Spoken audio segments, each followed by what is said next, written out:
his presentation. I think his might be a bit shorter. Thank you very much and have a good day.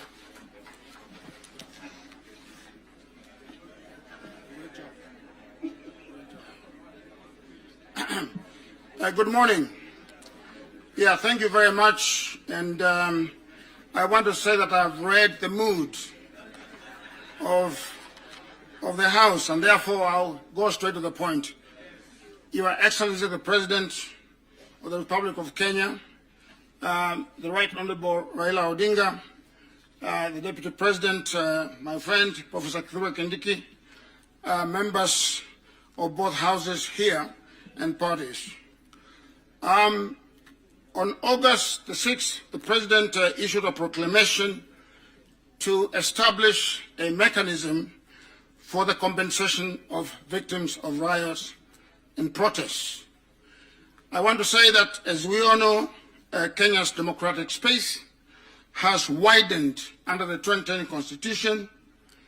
As a result of that, our people were able to gather, to debate, to petition, and even to protest. However, some of those protests have turned violent and have become riots. Lives and livelihoods have been affected, and people have lost their lives, and others have been injured. I just want to say that this particular effort itself has very few examples in history, and some of the examples that have been there, which I mentioned, the Japanese Americans who were compensated after they were interned following the Second World War, and of course the compensation of Jews following the Holocaust. The President established a 120-day coordination framework to identify and to compensate victims of demonstrations and public protests. He designated the offices of the Attorney General, Interior, Treasury, and other state organs to work with us. I just want to say that and compliment the President that this is a bold, it's unprecedented, and is a historic step in our country in the area of transitional justice. The legal framework, which I think has been debated, but I think which is clear to me, Article 21(1) of the Constitution, of course, provides that the state must protect, respect, promote, and fulfill the rights of the people.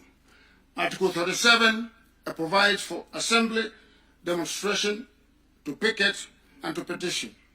Article 129(2) gives the executive the authority of a public trust and to serve the people. Article 131(2) provides for duties of the presidency include those of national unity and the protection of the rights of the people and the rule of law. The proclamation, therefore, which the President made on August the 6th, is lawful, is time-bound, 120 days, and it seeks to establish a coordination roadmap with clear reporting.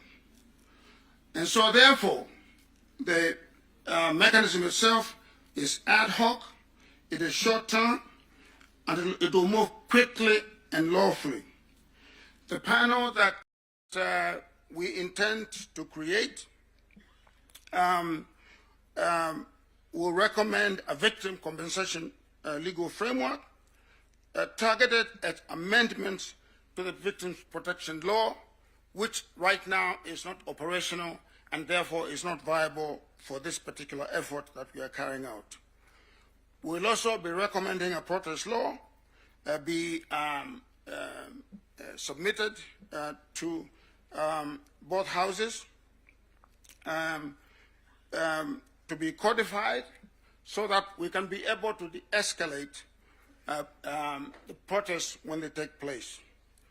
The objective here will be that for the future protests should be safer and should be professionally managed so that the outcomes are different and not deadly to our people. As I mentioned earlier, the justification for this effort is a constitutional duty and national unity of our country, as provided for in the provisions that I pointed out. But I also want to say that compensation for victims is just one pillar of justice. There are other pillars, like courts, where matters can be heard. Where verification warrants accountability, we shall be making referrals to the office of the ODPP to ensure that cases can be pursued in courts. This effort seeks to pursue a balanced recognition of harm to civilians and to officers. It does not assign any collective blame, and hence it is evidence-led and seeks to pursue a humane redress for the harms suffered. We've decided to pursue the period from January 1st, 2017 to July 31st, 2025. This period we think is long enough, but also short enough to be manageable. We think that compensation of victims is the best place to start this effort. It is because compensation is tangible, it is time-bound, and it is intended to unify our country. The panel that we seek to create will have faces of Kenyans that all of you will be able to recognize and to see that they represent the face of the country. We will draw upon the Law Society of Kenya. We will draw from religious organizations. We will draw from civil society and from youth and women leaders. This panel itself will approve the framework for the compensation process. It will establish the eligibility criteria and the schedules to be followed, and will perform other acts related to compensation. We will be able to ensure in this process compliance with human rights norms and laws, and also adhere to public finance laws. As the President instructed us, our mandate is to deliver within 120 days. We'll also establish a technical team to work with us.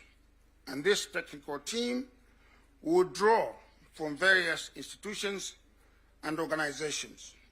Obviously, the Office of the Attorney General, the Executive Office of the President, the Ministry of the Interior, the Independent Policing Oversight Authority, the Kenya National Commission on Human Rights, and subject matter experts. All of these institutions and folks will form the backbone of our technical team. We shall also draw from psychology and trauma specialists, statisticians, data scientists, forensic experts, and record keepers and data protection individuals.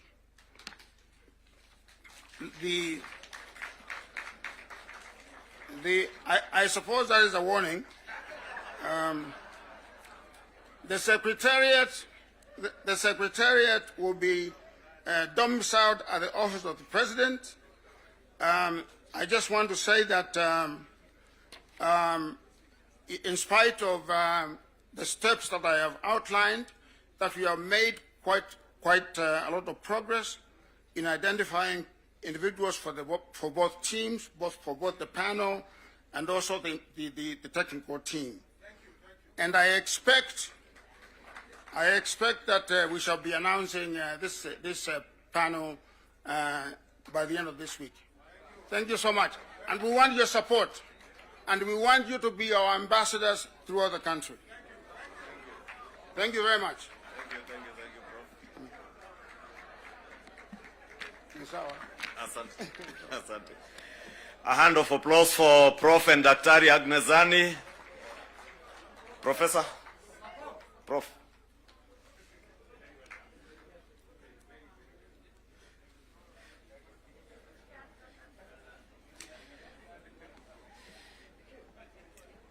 Your Excellencies, the President, Prime Minister, and the Deputy President, with those two presentations, Your Excellency, members, we appreciate the seriousness of not just the implementation of the NADCO report, which we have been appraised on its implementation, and Your Excellency, I must appreciate all the members of Parliament, both in the Senate and in the National Assembly, for the support that they have accorded us in the legislative process of enacting the NADCO legislative bills that we have and those that are still within the two houses. We have committed that we will continue to endeavor to have them adopted and signed into law. Your Excellencies, the 10-point agenda, as has been clearly enumerated by Dr. Agnes Zani, are not about you as the President or the Prime Minister. These 10 points are about the nation of Kenya. The full implementation of these 10 points are not about ODM as a political party or the Kenya Kwanza coalition parties. They are about the future of our nation. And therefore, as a parliamentary group, we want to commit, Your Excellencies, that we will continue to ensure that we extend the support that is needed by the Agnes Zani team and also to Professor Makau Mutua's team, because as Professor has alluded to, there will be legislative proposals that will come to the houses, as well as requests for budgetary support in the implementation of the work that these two important committees are doing.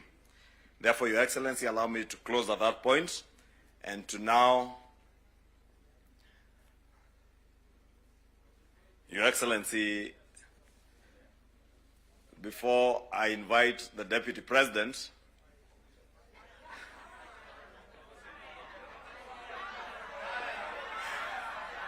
we know whether ni fire si fire, noma si noma.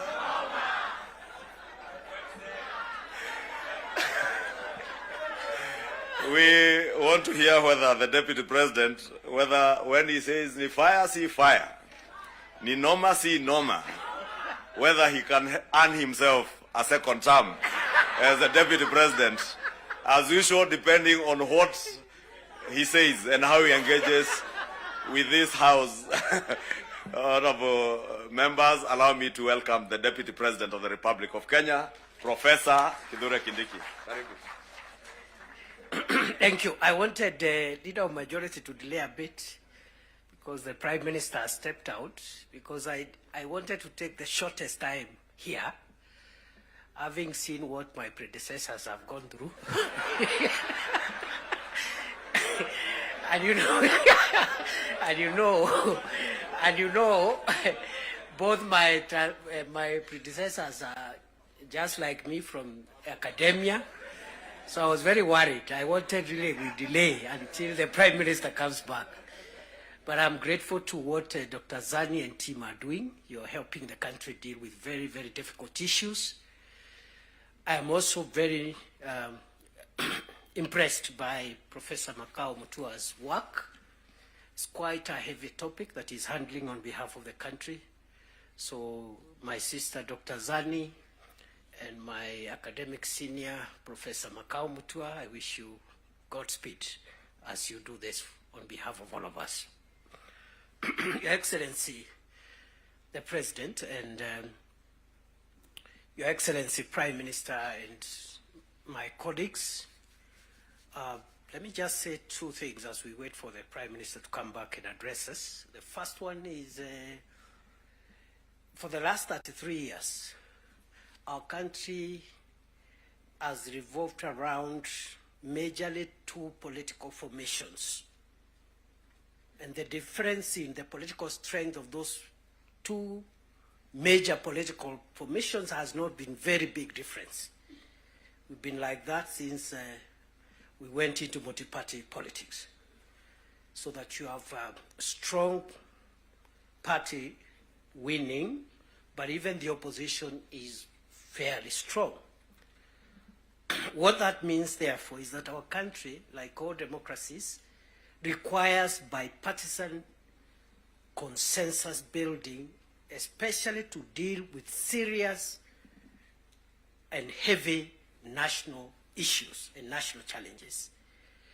I like what my mono in school and the leader of the National Assembly minority side, Junet said, my distinguished mono. He said, he said that bipartisan, oh, he's back. I was just praising you, Junet.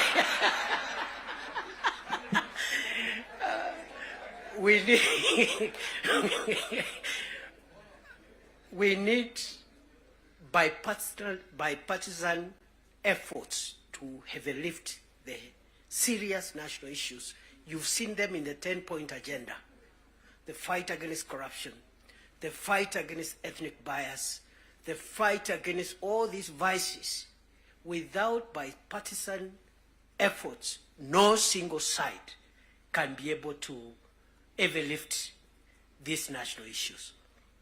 So let us not underestimate what the leadership of the UDA through President Ruto, the leadership of ODM through His Excellency Raila Odinga has helped us to achieve as a nation. Because none of us alone would have enough political largesse to be able to even lift on some of the issues we are discussing here today. So we are in good space, and for that we must celebrate and acknowledge the visionary leadership of President William Ruto and the visionary leadership and statesmanship of our elder brother, the Honorable Raila Odinga. Going forward, those of us who are younger politicians, we should pick lessons from these two leaders, because there's a lot of excitement by many people who are in the political space, and they think leading the country or managing the country's affairs is a small issue.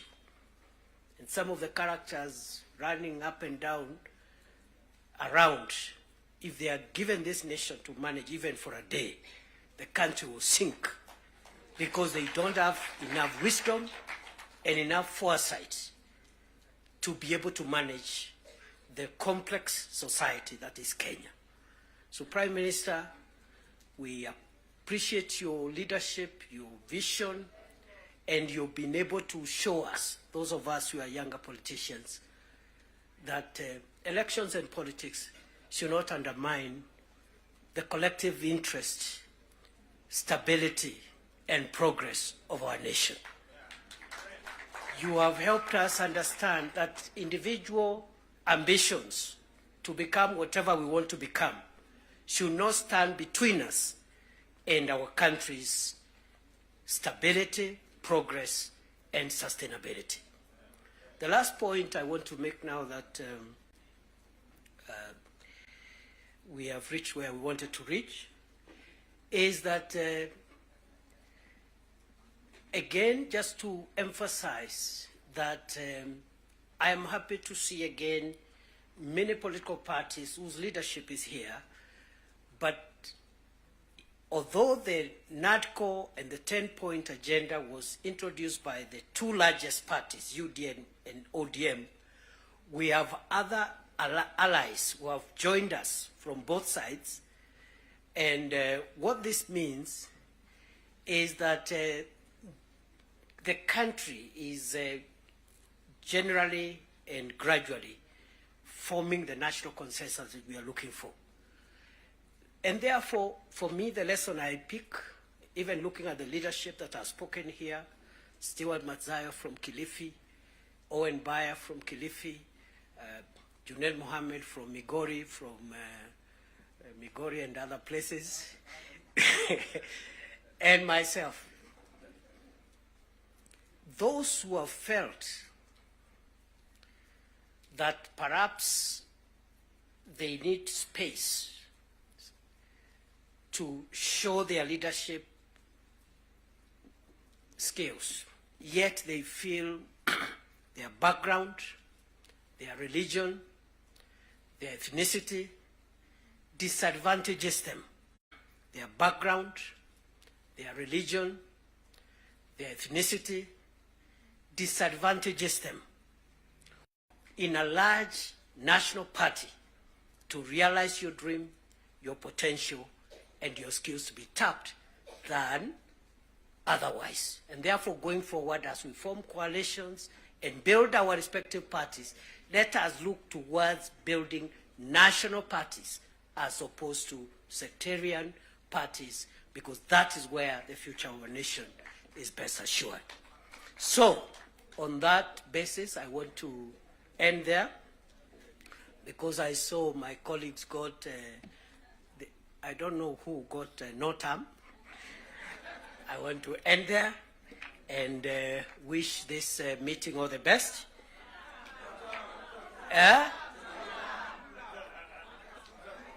All right. Now, because our leaders are here, after the formal event is over, I'll remain behind. And then we'll also test a few slogans after that. With those many remarks, let me take this opportunity with a lot of respect to request our elder brother, our statesman, the leader of ODM, Your Excellency Raila Odinga, please come and address us. Wapi makofi ya baba jameni? Baba ni fire si fire.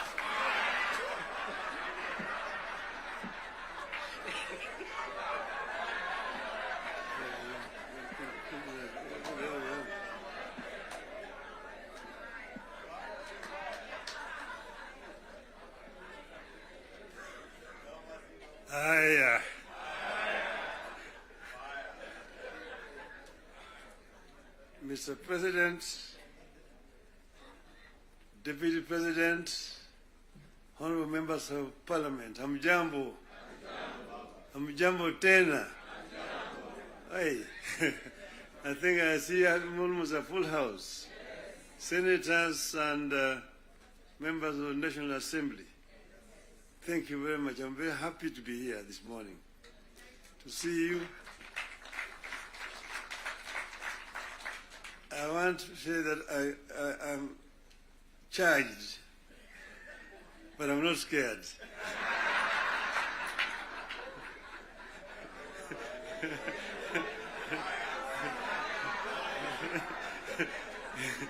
You know, I've been a member of Parliament for this constituency for 20 years.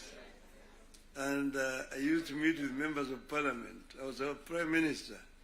And every Wednesday was a Prime Minister's question time in Parliament. I used to be harassed a lot by members of Parliament. And that's why I'm not scared.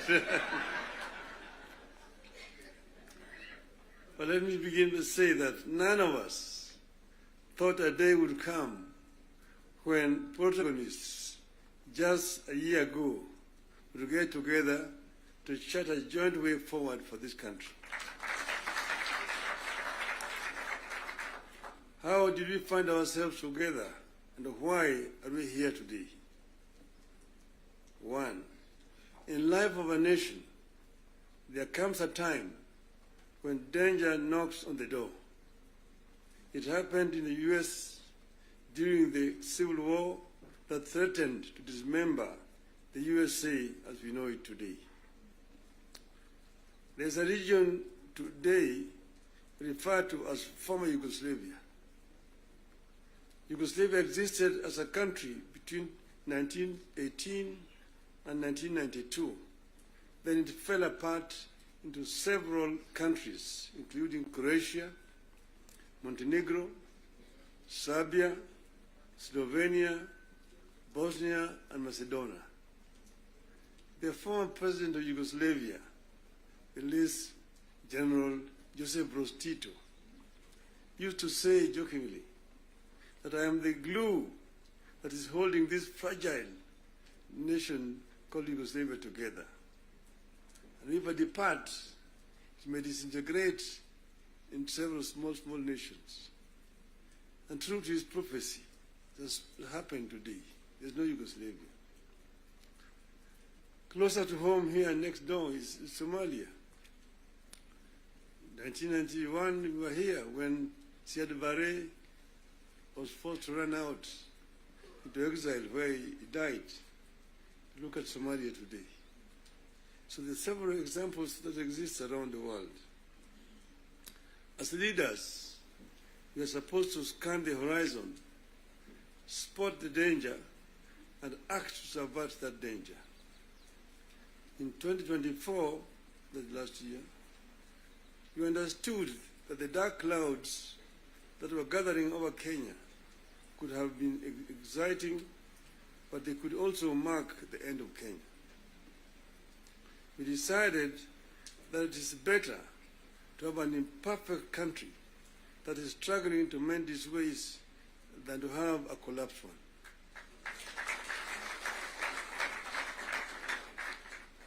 We came together to create an environment in which we can discuss our issues and differences as people of one nation. As you know, and as you know here, there are countries that cannot discuss their issues at home. In my life, I have attended many meetings in London, Paris, Istanbul, Washington, name it, where African leaders are ferried to foreign capitals from their own collapsing countries to discuss issues they cannot discuss at home. We go together to spare Kenyan that shame.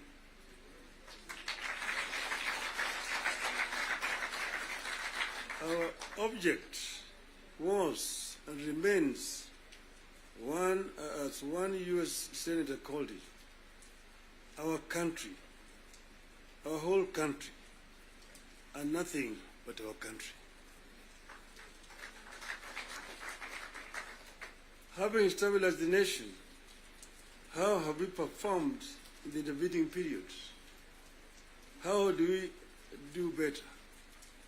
How do we move forward in a way that respects the people of Kenya and that shows that we are alive to the circumstances that triggered our coming together and that we are acting on them? That is our object today.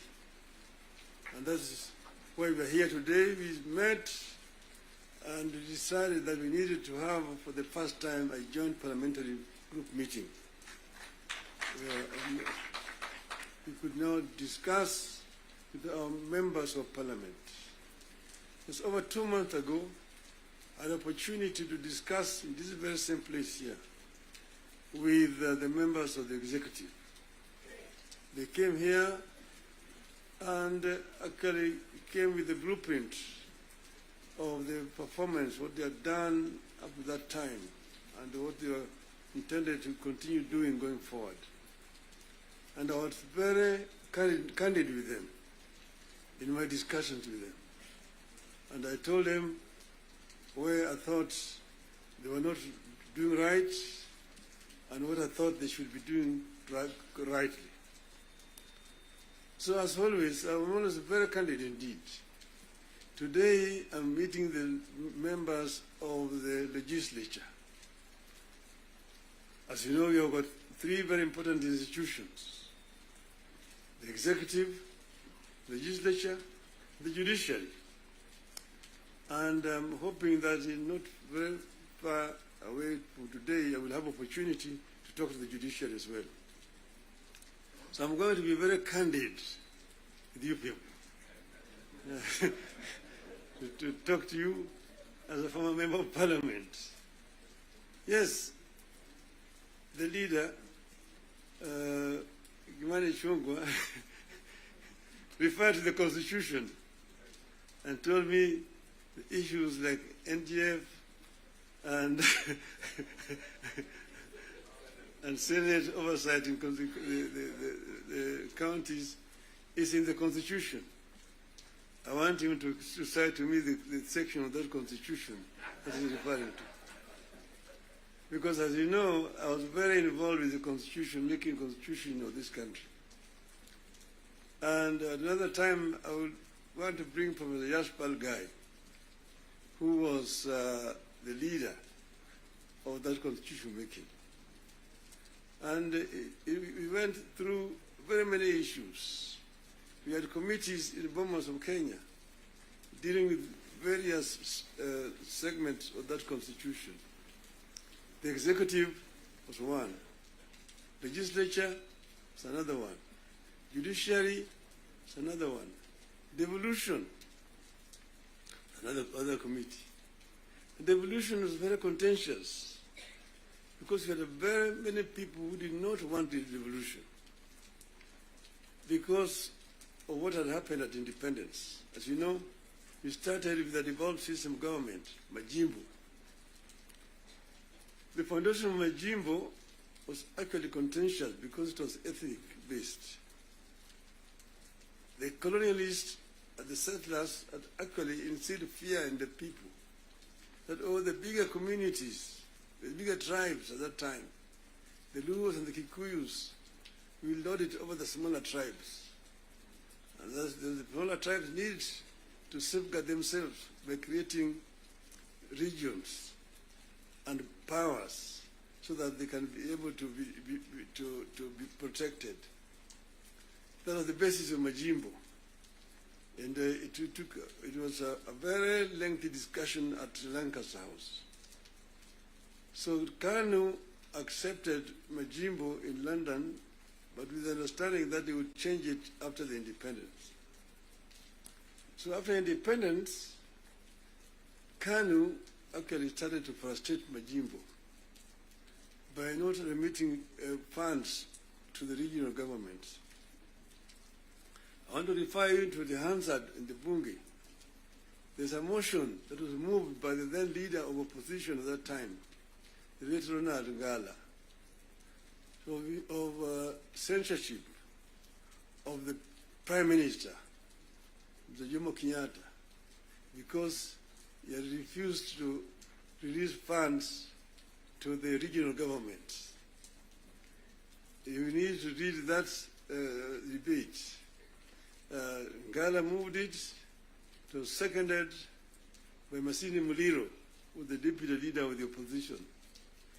And then Kanu, of course, responded.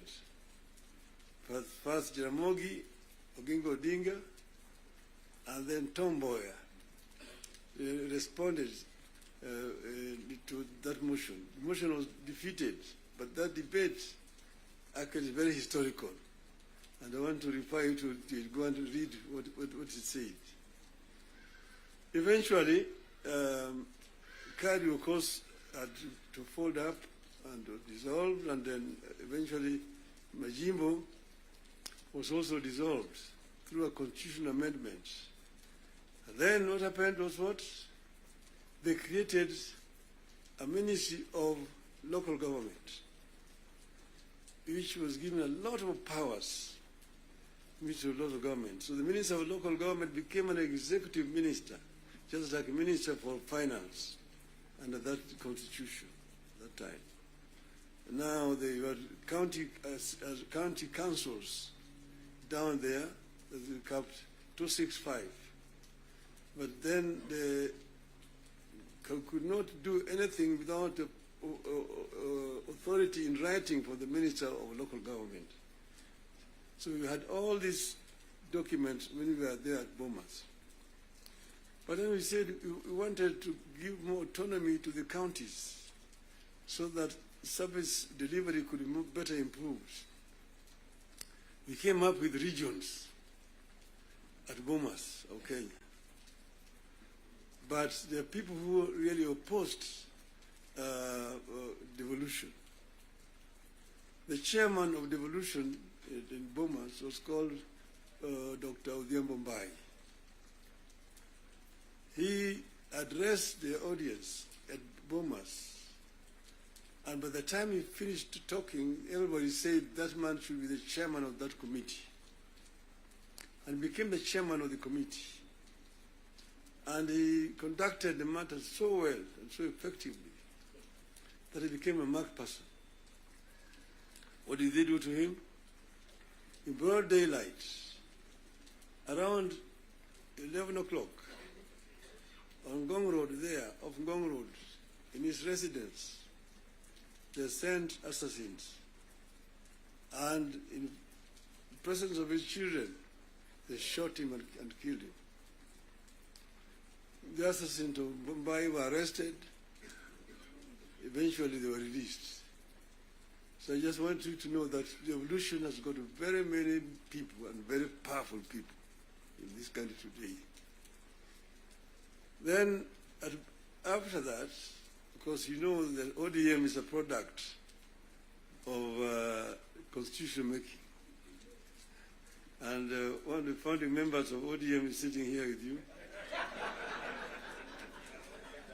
The other one is the former president, who is a member, and quite a number. We are going to have the 20 years of ODM in October, and all the founding members are going to be invited.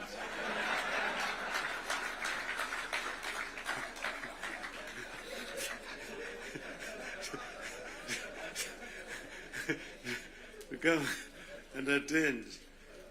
Now, you see, we said that we want, we give clear, responsibilities. The executive, the legislature, and the judiciary. And the legislature is supposed to make laws that the executive uses to run the country.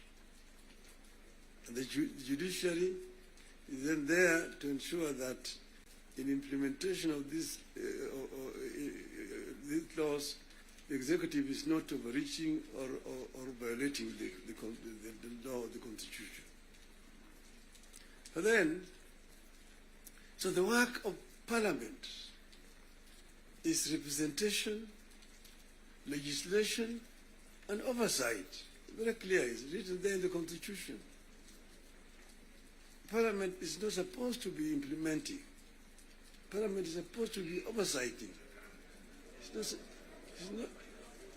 It's not oversighting. And secondly, there is only two levels of devolution. There's, national and one level, county. Constituency is not an element of devolution. Devolution remains at the county. Down there, the constituency, the county government does implementation of the projects. I'm saying, correct.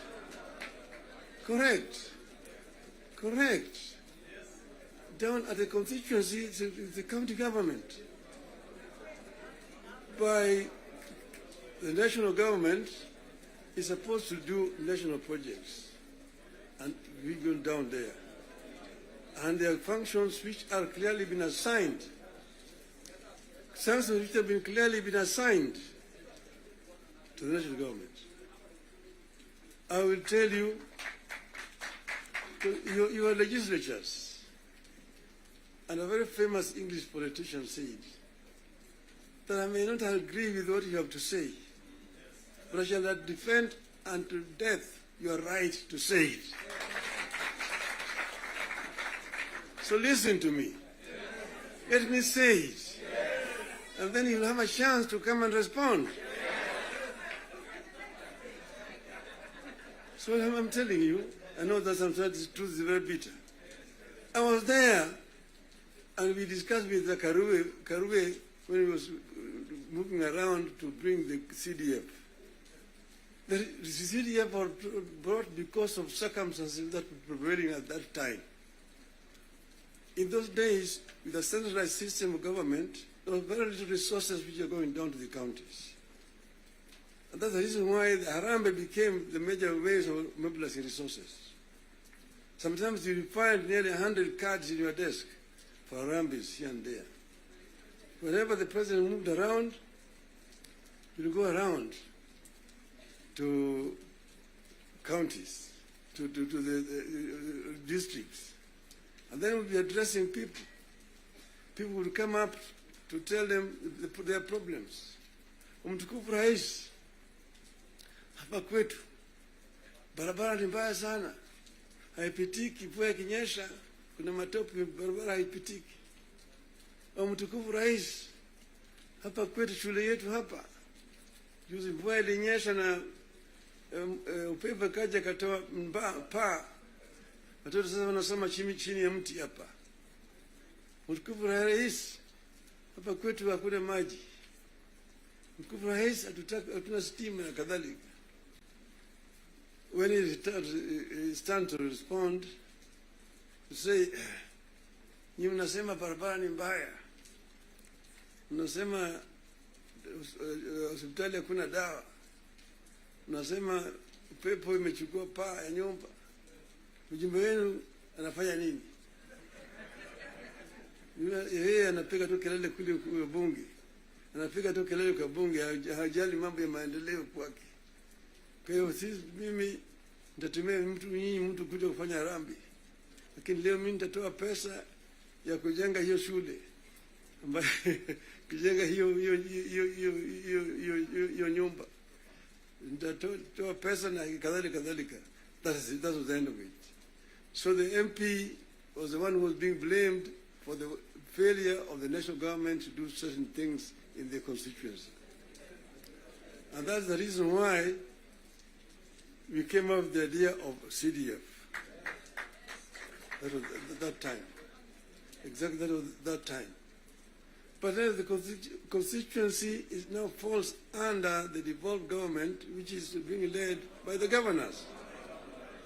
So constituency is not a devolved unit.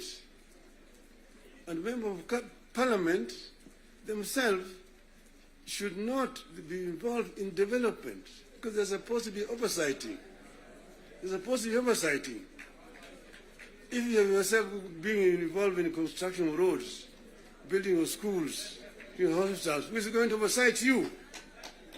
Who is oversighting you? So, Mr.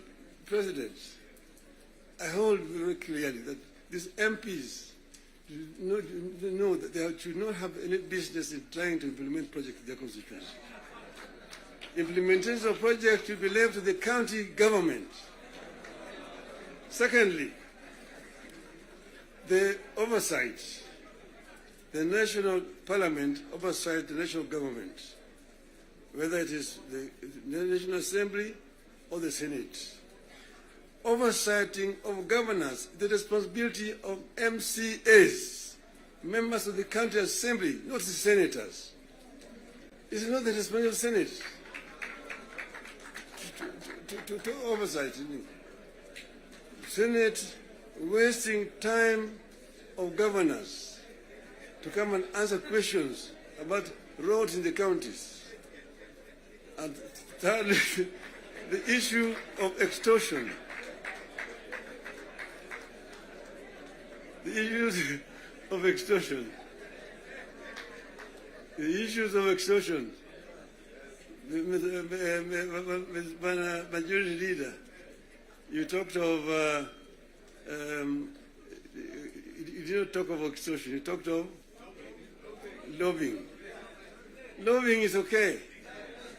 In the US, you've got lobby firms which have formed to lobby the members of the Congress. They come to lobby, they're known, they're officially registered as lobbyists. They come to lobby the members of parliament. But lobbying is a different thing from extortion. From extortion. That you have a member, every committee has got a member who is how do you call him? Welfare. Welfare bunge is giving a very, very image of parliament, that members of parliament should not be soliciting funds from because you see, listen to me, you know, the environment that we are creating here in this country is very, very hostile to investments. Foreign investors who come to the country bring their resources in the country to invest it here.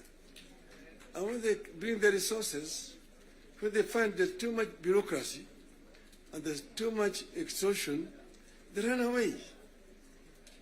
Private capital is risk shy.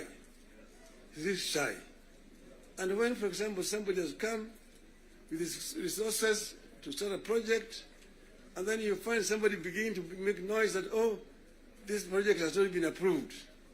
This project has not been approved. Or this project is being corruptly implemented. They run away. And delaying of the projects. And you find a situation where members of parliament inviting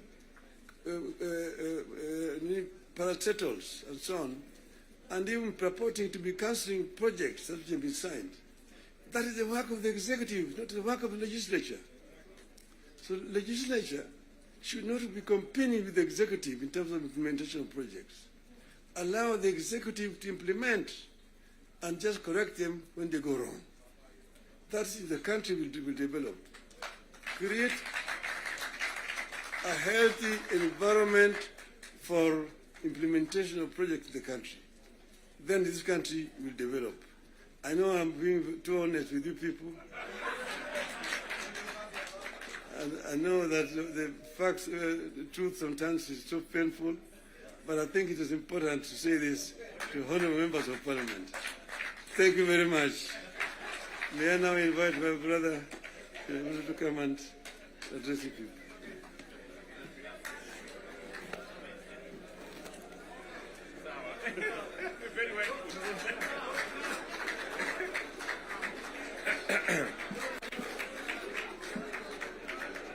Thank you very much, the Right Honorable Prime Minister Raila Odinga. Ladies and gentlemen, let's take our seats. Thank you very much.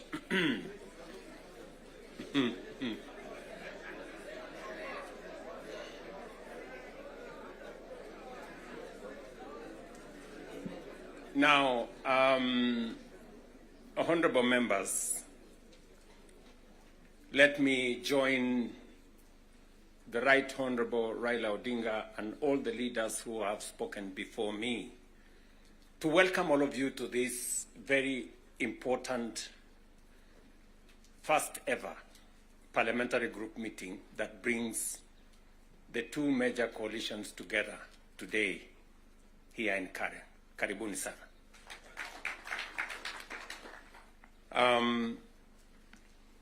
The Right Honorable Raila Odinga has given us the context of why we are meeting here.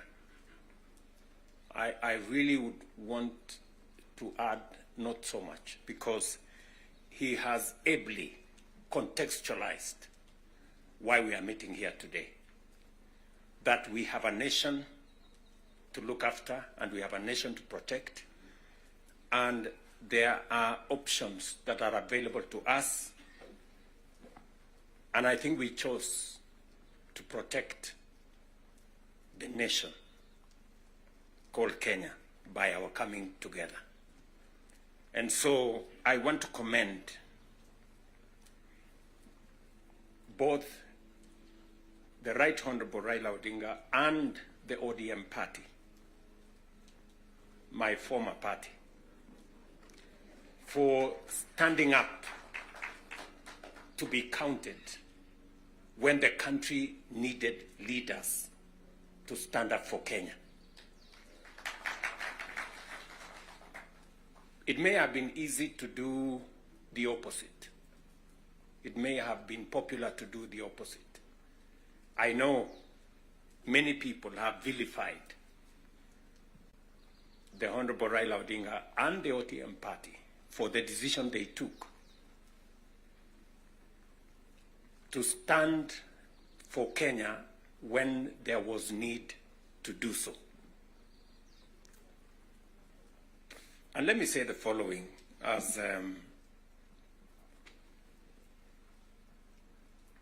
the President of Kenya today. We have come from very far as a nation. We stand here today as a robust democracy, a nation that is making strides in our national development.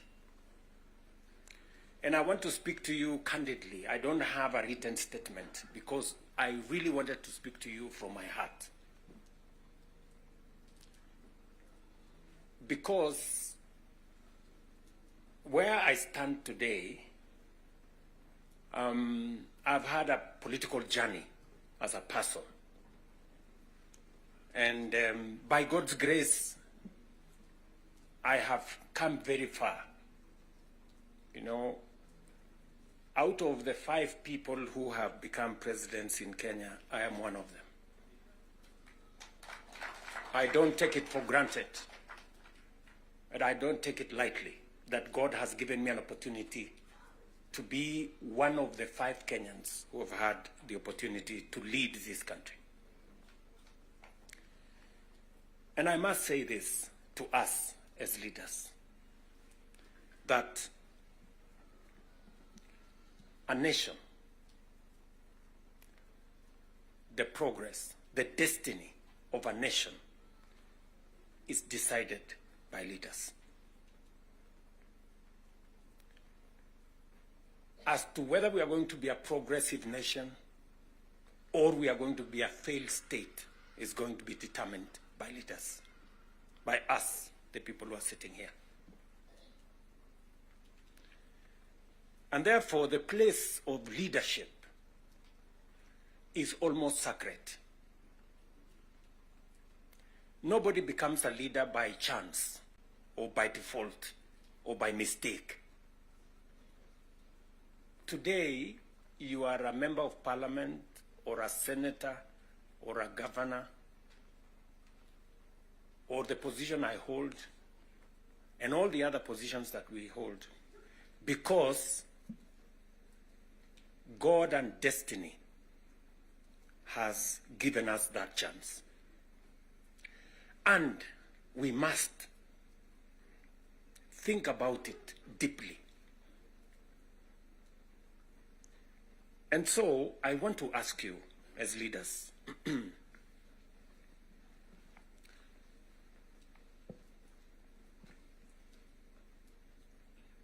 the Honorable Prime Minister has given us a history of countries.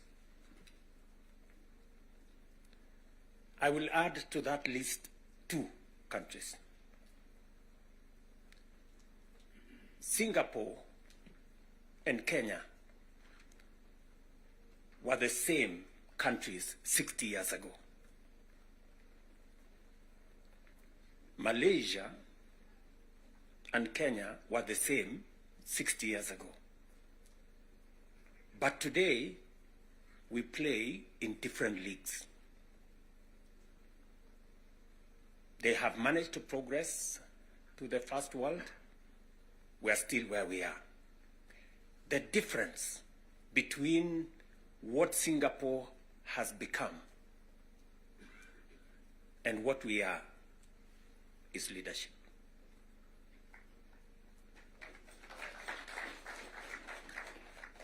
And that is the place, ladies and gentlemen, we occupy today. So that you understand the importance, the sacred position you hold as a leader. Sometimes people want to ask, how do people who live in different houses, they have their own lives to pursue, but they wake up one morning on an election day and they go one after the other to 10,000, to 20,000, to 50,000 and elect you? You are not special. But it is a moment that God has given us as leaders.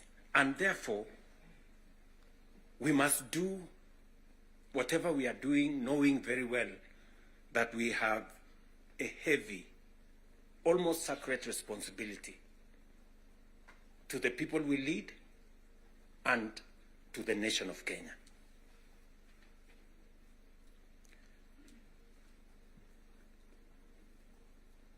And it is not that we don't know what we should be doing. We all know what we should be doing. It is not that we have shortage of ideas. it is not that we have shortage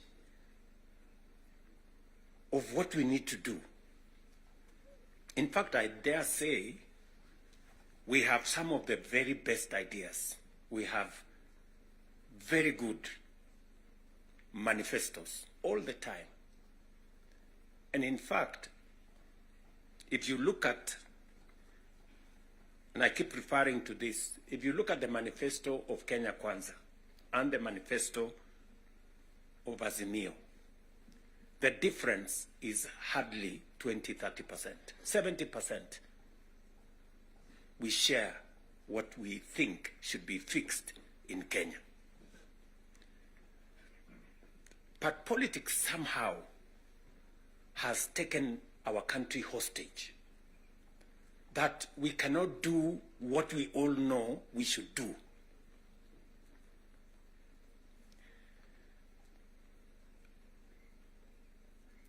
I have said that the difficulties that I face today as a president in Kenya are self-imposed. You know, I imposed on myself all these difficulties. Implementing the new funding model, implementing SHA, implementing housing, doing all those things. If I hadn't done any of those, I would be a very popular person, and but the country would not have moved anywhere. I am confident that if Raila had become president, he would be doing what I'm doing. Yes. He would be implementing SHA. He would be implementing housing. He would be doing reform in the education. He would be doing reform in agriculture. I know that for a fact, because I have been in his school of leadership. That's the correct position. And he would be as unpopular or as he'd be having the same difficulties that I have today. But these are necessary for Kenya to change. Friends, we cannot change the country otherwise. And that is why he has the courage to stand here and tell you, let us stop the extortion. Yes. Very few leaders can stand here and tell you to stop the extortion that is going on in Parliament. I'm telling you the truth.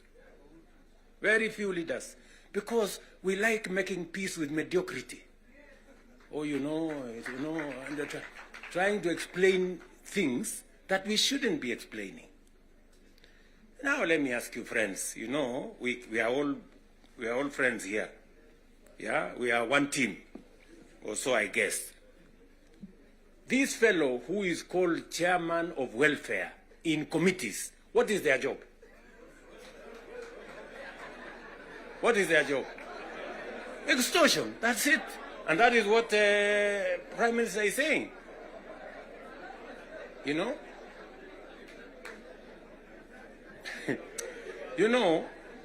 What is Sokohuru? What is Sokohuru? Tell me, what is, you know Sokohuru?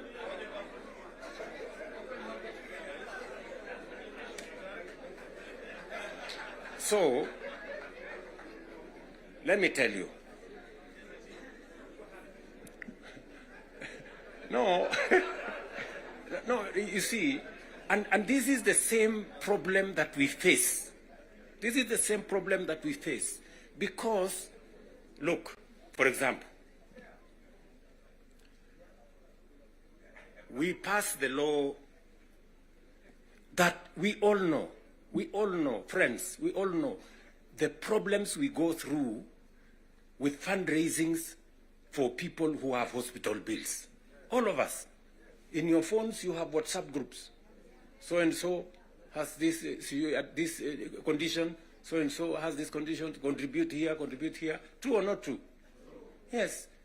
But we don't want to fix it because it's difficult.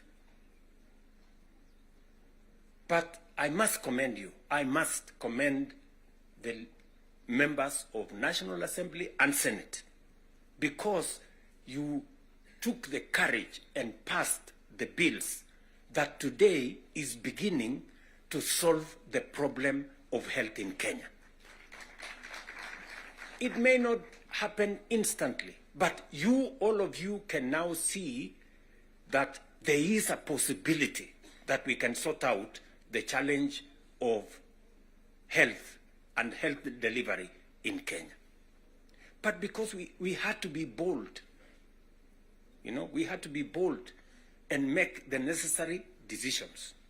Today, we are dealing with the crooked hospitals and health professionals who still want to steal from SHA and to steal from our health provision.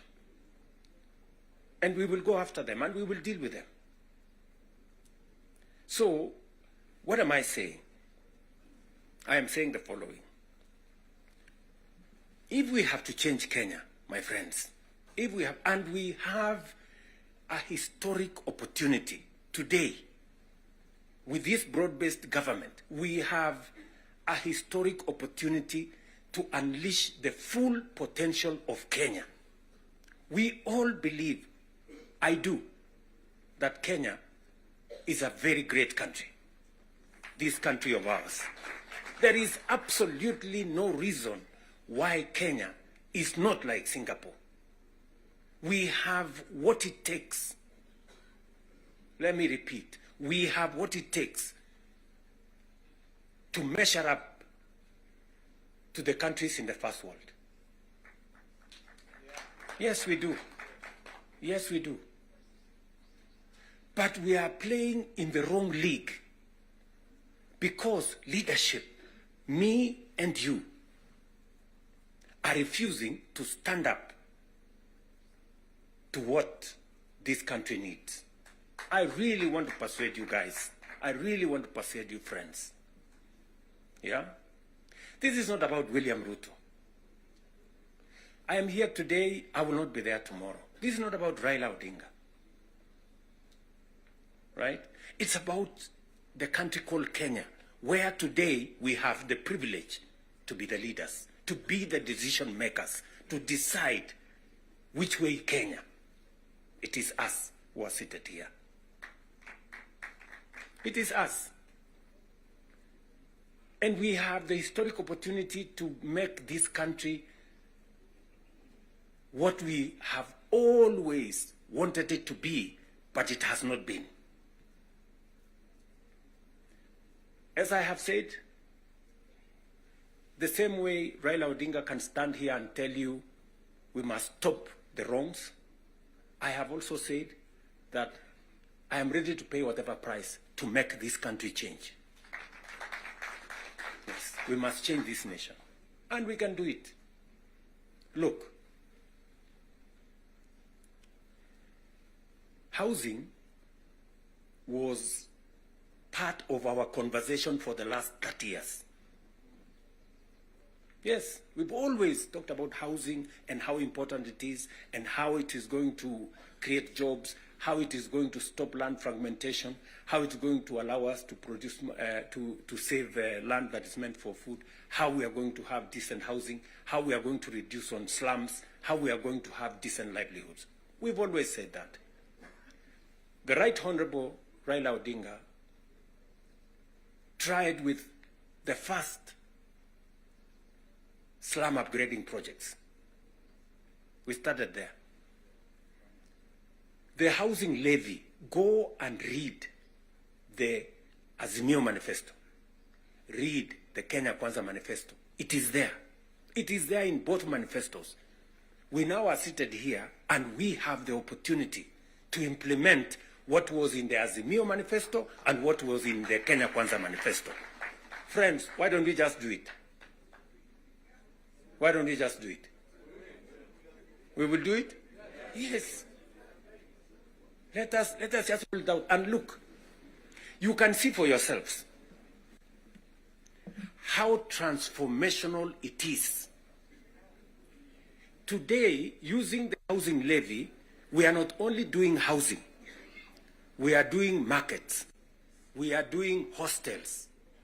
And I promise you, what you see in Mukuru, what you see in Kisumu, because I have been there with Baba here, what you see in Eldoret, what you see in Nakuru, what you see in Kiambu here, what you see in almost every part of Kenya is just housing implemented for 2 years.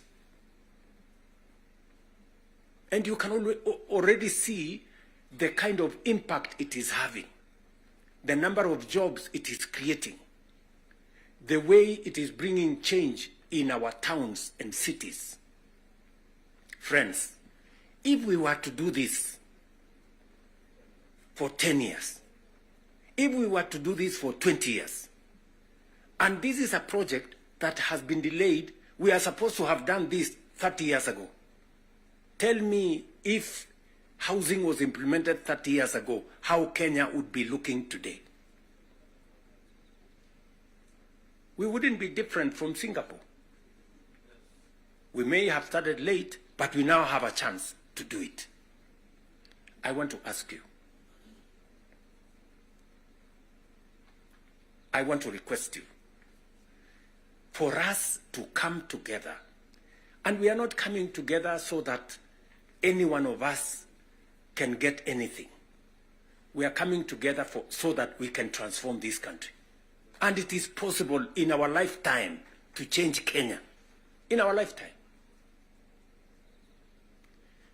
We now have maybe 350,000 young people working in that space. We could double that to 700 in the next 2-3 months. We could scale up that to 1 million by next year. And we can energize the transformation of our country. That is why we are sitting here. That is why Baba and I have called this PG. Baba has told you we are here for Kenya. I am buttressing what we are saying, what he is saying, by telling you what we can achieve together. What we can do in our agricultural transformation. If it was not for the broad-based, for example, we wouldn't have had the kind of change that is required in our sugar sector. And I want to tell you, watch this space. In just 2 or maximum 3 years, Kenya will be a net exporter of sugar. Just 2 or 3 years. This country, which perennially we have been looking for safeguards from COMESA. Every year, we are looking for safeguards from COMESA. We are spending public money to go and pay for sugar, to go and pay for farmers, to go and pay for workers who don't work for government, just because we couldn't bite the bullet and tell the crooks there to get out. Now we have told them to leave. And I want to promise you, I want you to hold me to it. We are going to change the sugar sector. We are going to change the coffee sector. You have already seen what is going on in coffee. There is still a little bit of pushback, but we will deal with it. And on and on and on, and we can transform our whole agricultural sector. Just the little interventions that we have done standing together. You people in Parliament making sure that we are subsidizing production. And I must commend, Parliament has always provided money for us to support the production of the country, either through fertilizer or seeds or other interventions when we have brought it to Parliament. So you're part of the making of the history of our nation. Just imagine we have reduced the imports of maize, for example, by 70%. Reduce the imports of sugar by 70%. And we can make that progress if we are focused on where we want to go. And that is the reason why we have to make the decisions that we have made work. It is the reason why Baba and I have appointed Agnes Zani and her team so that what brought us together, we don't forget. The 10-point agenda that we have signed buttresses what is actually in our manifestos. The NADCO report, we all know what it is supposed to achieve. And if we stand together, we can achieve all the legislation that is recommended by the NADCO report. Parliament has what it takes, to do this. For Kenya, we can do it. And I want to persuade this PG to work with us and for all of us to be committed to this exercise. Protecting devolution. There is need for us as a nation to distinguish between governance and devolution. The governor is not devolution. The governor is a person.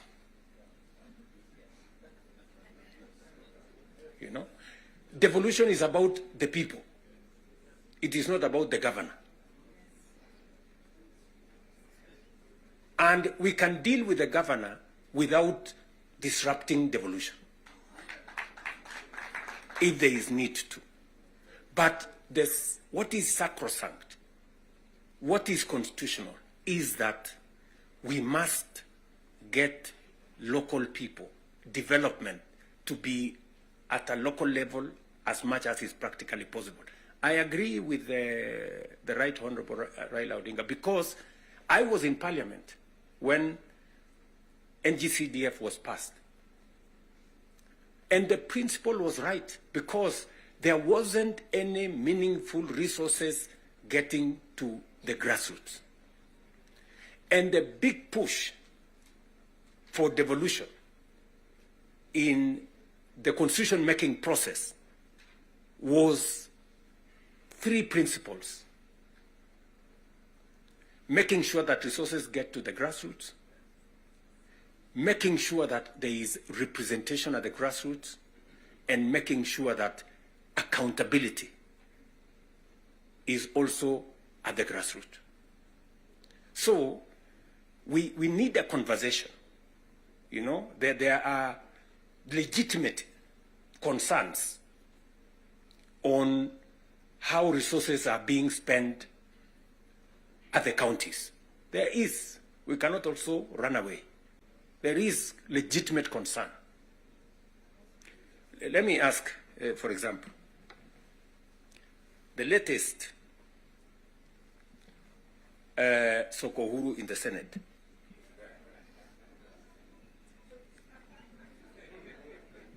Because you have to accept, by virtue of the position I hold today, I am a consumer of raw intelligence.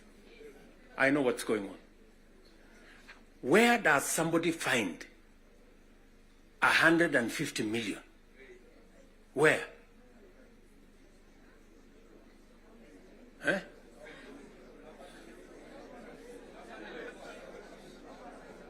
Is that his money? That is money that belongs to the county. Is that correct or not correct? Yes. Let me ask you, members of parliament who are seated here. Do you, for example, know, do you, for example, know that a few members of your committee collected 10 million shillings so that you could pass that law on anti-money laundering? Did you get the money? No.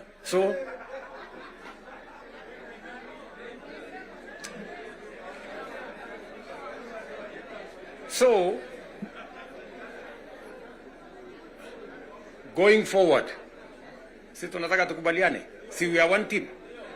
Yes, there are people who are destroying the credibility of Parliament. And they are collecting money in the name of Parliament. And some of the time, or most of the time, that money never gets to Parliament, it gets to a few people. We are not going to shame them. We are going to arrest them. Yes.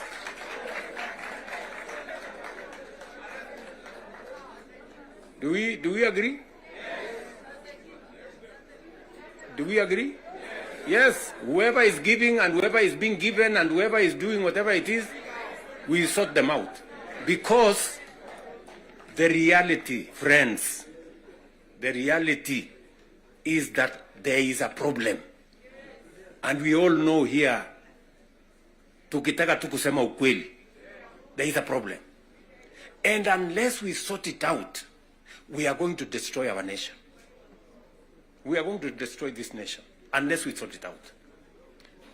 And we must be as candid to ourselves here as we are candid in implementing what is transformational for Kenya. Tunaelewana? Now, let me say this. We must make sure that we get resources to the grassroots, but we also must make sure that the resources that get to the grassroots is used for the people, not other ways. And so we must do for the national government as well. In our 10-point agenda, we have discussed about the young people of our nation and how we need to protect their livelihoods. I want to ask the leadership seated here today, members, I want to persuade you. We have a robust program. We have, I think, close to 8 or 9 different programs targeting our young people and how we can meaningfully engage them in employment and other interventions that benefit the young people of our nation. I will say this.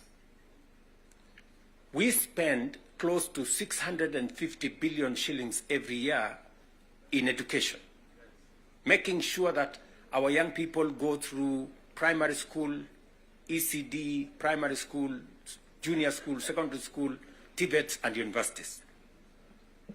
We must equally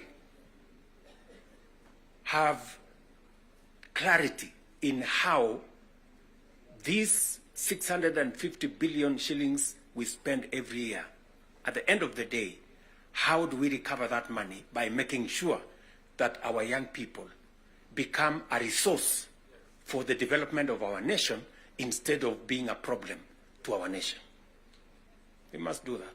And there are 6, 7 interventions that have gone through Parliament.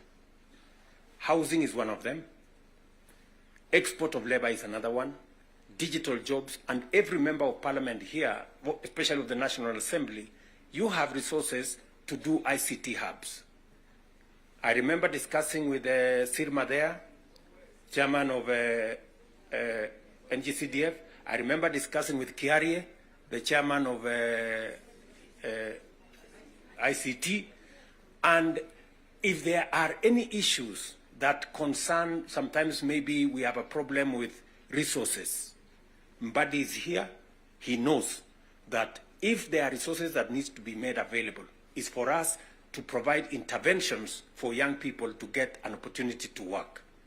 You know very well that we can create hundreds of thousands of jobs in the digital space.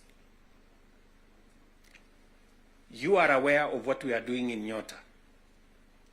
You are aware of what we are doing in KJet. And if you don't, we should be able to explain to you so that you become part of the people, because you speak to hundreds of thousands of people every weekend, every day, as you go about your responsibilities, how they can tap into these opportunities and create livelihoods for the young people of our country so that they too can make a contribution towards making Kenya what we all want it to be. And I can continue, and I can continue on all the other aspects that we have worked on. We agreed that we must have a conversation on national debt, because it has the potential to threaten our development. It is the reason why my good friend Mbadi and I have been in many different places, and we have done the most that we could to contain the issue of debt. We have gone out of our way to look for alternative sources of funding so that we don't always go to borrow. We have gone the route of securitization. We've gone the route of private-public partnerships. You know very well that we will be starting the construction of the road all the way to Mau Summit from here, Ironi. We are not going to be spending any debt money from government. The road is going to be built on private-public partnership. You know very well that we are going to begin the railway going all the way from Naivasha to Kisumu all the way to Malaba. We are not going to be spending money from debt like we did with the first section of the railway. We are going to be using public-private partnership to do that road. And many others that we have, we are thinking outside the box so that we can craft alternative mechanisms of delivering on public infrastructure or public goods without necessarily endangering the country with national debt. So we are working at it. It is part of the recommendation of the 10-point agenda that we must deal with. And we are seized with that matter. We will be giving, Mbadi and company will be giving a report to Zani's committee on what practical steps are we making to respond to the issues in the 10-point agenda. What are we doing about the young people? We will be able to tell Zani and the PG should be there to monitor what we are doing so that we not only do it for us, but we also do it for the people that we represent. And finally, because I do not want to belabor the point,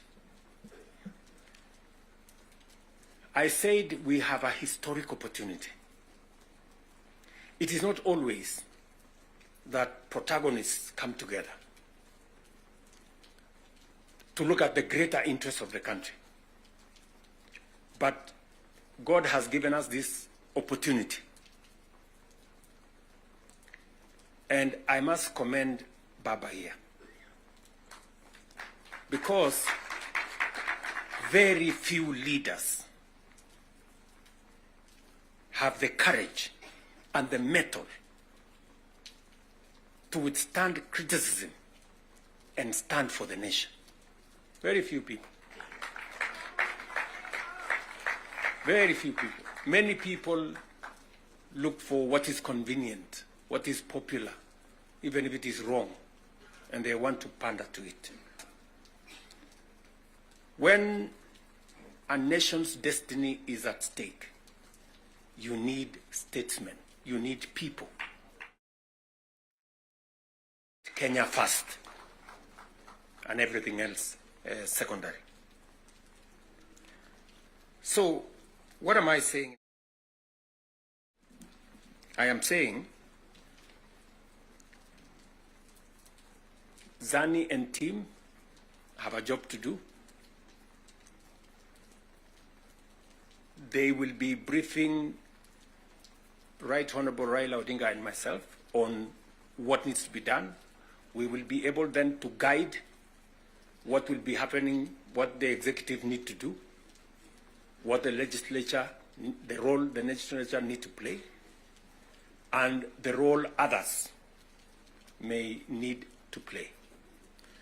And as we do that, we will need another opportunity to be granular. Today was the first occasion for us to deal with this. But down the road, we need to bring the members of the executive, at least the ministers, to come so that we can have a meeting of minds between the executive and the legislature on matters that are of national importance. Further down the road, we may need that engagement. Maybe not in a sitting like this. Maybe we can organize a retreat for 2 or 3 days so that the questions I see members of parliament asking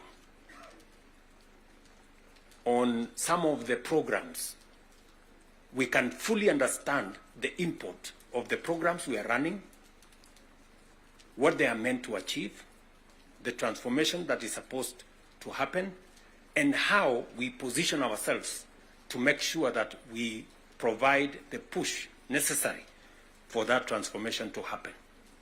Again, focusing on the greater picture, the bigger picture of our nation. So, ladies and gentlemen, I want to say thank you very much for